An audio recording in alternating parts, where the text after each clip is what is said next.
After a couple of cheap affairs I couldn't get my hands on, the brightest at Toei strike again with Animal Treasure Island, a film full of charm, colour and swashbuckling adventure, in line with the previous film Puss in Boots. Mori is back as the animation director, but this time Miyazaki took Providence as the idea man. Before its release, he even wrote a promotional manga for the film. While the character designs for the animals do have a distinctive Mori taste, the human characters are much more Miyazaki inspired. His style and personality shines through with its inventive contraptions, over-the-top chases and the strong heroine. The list goes on.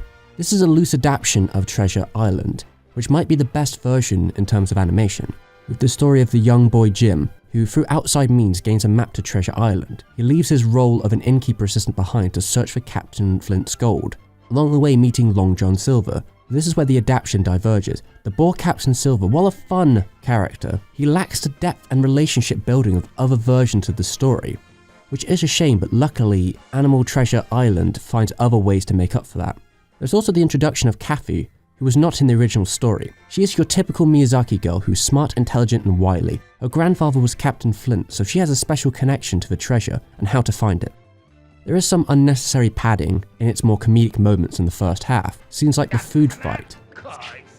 But when it gets into its groove towards the second half, around the start of the musical dance scene in particular, it really goes all out.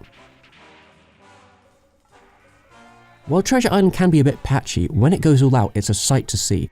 Key animator Kotabe does a brilliant job with the standout sailing sequences, which have tons of flowing motion and flow with a mastery of technique. The pirate breach attack in particular is a true highlight. Miyazaki did most of the key animation here, and it's some of the most fun and personality-filled action you're going to see in this film, notwithstanding maybe the last chase sequence, which is a non-stop slapstick adventure.